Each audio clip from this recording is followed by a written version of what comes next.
Right, President Cyril Ramaphosa was hosting, or rather is hosting, his Kenyan counterpart Uhuru Kenyatta to discuss the impact of the COVID-19 pandemic, among other matters. Kenya has embarked on an ambitious campaign to vaccinate millions of its citizens before December. It's also on track to start local manufacturing within the first quarter of 2022. To talk more on this visit, we're joined by Africa and international relations expert Charles Sinkala, who's joining us now from Abuja. Thank you very much, Mr. Sinkala, for your time here on ENCA, and welcome.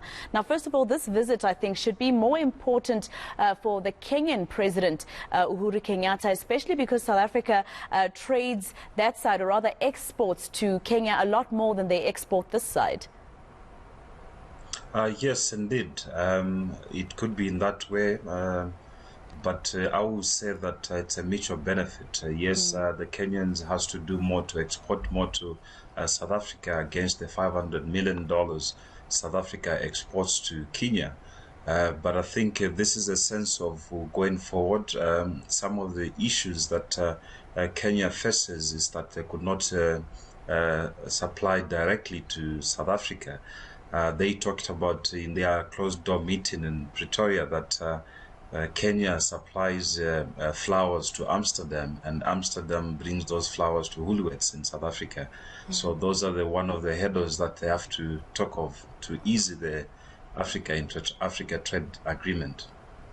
Now, Mr. Sinkala, I think what's also important is the visit of the Kenyan president being taken to one of our facilities in Gqeberha, where we actually, produce the Johnson & Johnson vaccine against COVID-19. I think what was important there is that both statesmen agree that Africa needs to start creating its own medicine for Africans instead of relying on the world and all the expenses that are involved there and the patency. Yes, indeed. I'm very happy about Cyril Ramaphosa's call for Africans to manufacture locally the vaccines. It could be for COVID-19 or any other illnesses that Africa might face.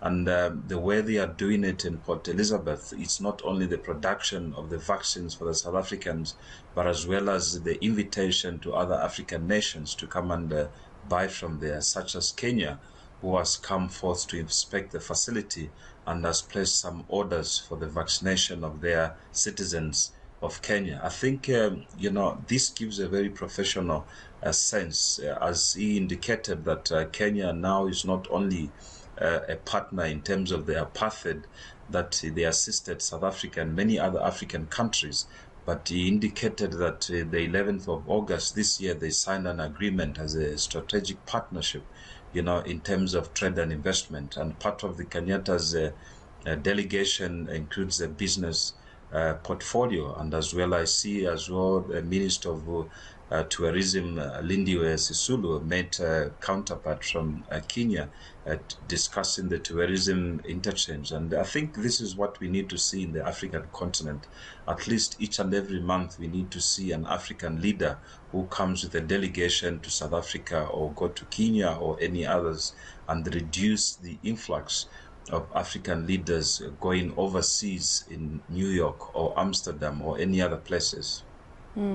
What are some of these barriers and bureaucracies that both statesmen are talking about? Is this one of the reasons why we don't get a lot of exports from Kenya? Yes, I think internally Africa hasn't had a very good free flow in terms of trade. Our borders takes too long, to supply. You see that trucks taking manufacturing products outside South Africa, they spend nearly on average 7 days at one of the borders, either Beitbridge or going to Zambia at Chirundu border for them to go to Tanzania or Kenya on the east part of Africa. Same with the west part of Africa. So, and as well as the system of government, like I just flew from South Africa on Saturday, had to pay $116 to come to Abuja, Nigeria for the conference, so these, we do not see them in Europe, where Europeans have their European passport and they are free to move through Germany and France. So as soon as Africa will create a very smooth transition in terms of traveling and trucks, and you see some of the products are perishable, so they can't stay on these borders for more than 7 days. Just very quickly, while I still have you, Mr. Sinkala, I think what was also very important about this particular visit was that they signed, I believe, 8 agreements covering issues involving even health and diplomacy, training, etc. You spoke about tourism, for instance. Both these countries are very important in the different regions that they are in. The Kenya Republic is the biggest economy in East Africa. We are the biggest here in the SADC region. So it's very important that these two countries form some type of relationship. But I want to talk to you about the security. Should we be concerned about the security of Kenya because of its close proximity to war-torn Sudan and Ethiopia that is battling terrorist attacks?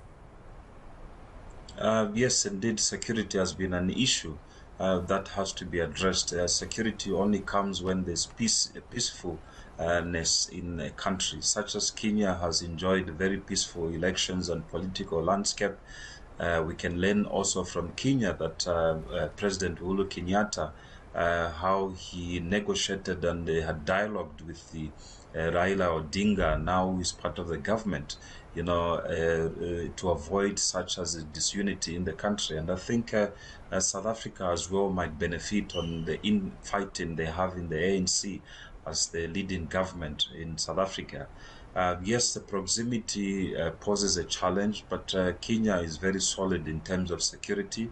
They've got very strong security cluster that protects the Kenyan government, and I'm sure within the region, Uhuru Kenyatta has been a senior man on the other side, is doing everything possible to end the conflicts in Sudan and Ethiopia. We can see now that there's a new agreement there in Sudan that has brought in now a transition government to bring back the prime minister who was incarcerated or house arrest for quite some weeks now. That region shall now come to a situation that peace now be restored.